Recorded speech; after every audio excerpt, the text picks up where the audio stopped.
My review of Bride by Ali Hazelwood. So Ali Hazelwood is definitely one of my must-buy authors. I absolutely love Ali's writing, and I think that she is a very diverse writer. She can write women in STEM, she can write paranormal, she can write contemporary. She does it all, basically. I was a bit nervous going into Bride because I heard mixed reviews about this book, and kind of, I, in a way, expected a lot but didn't expect a lot. I know that sounds really, conflicting to say.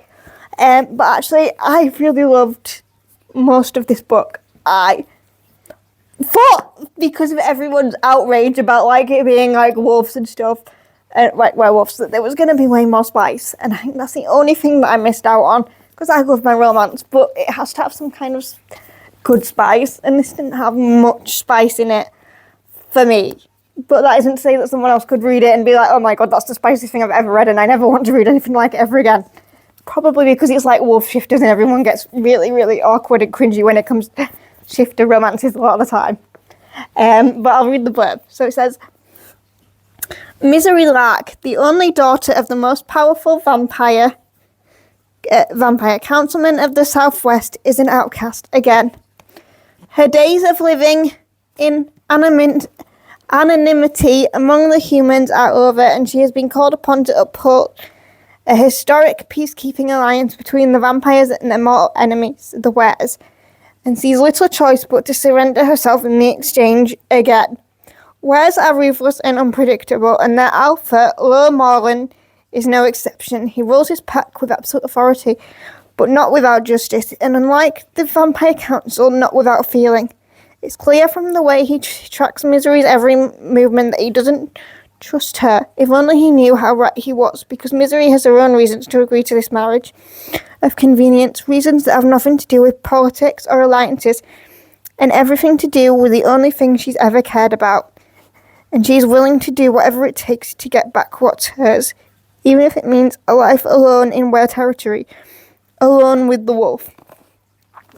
I really love the characters of Misery and Lure, and I loved a lot of the side characters as well. I do believe that this is the first in a series, and there will be another one because of how it ended. There was a definite cliffhanger, which intrigues me, but was also kind of expected.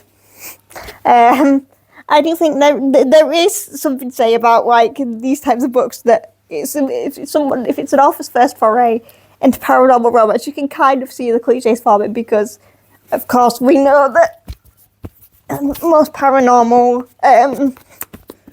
books and novels and writing have a distinct theme of fated mates, and it's the conflicting species of the vampires and werewolves. So what's not to love in a way? But I definitely did expect a little bit more spice. I didn't fully connect to the characters. I loved them, but there was some kind of emotion stopping me from connecting fully.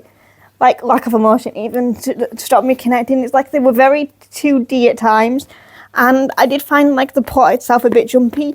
But for an author's first time writing paranormal, and probably very nervous about publishing paranormal when all she'd written was women in STEM and contemporary romance, I say that it was a really good start to a series, and I have higher expectations for the second one, hopefully. So this is my review of Bride by Ali Hazelwood, and I feel like it's a 4 stars from me.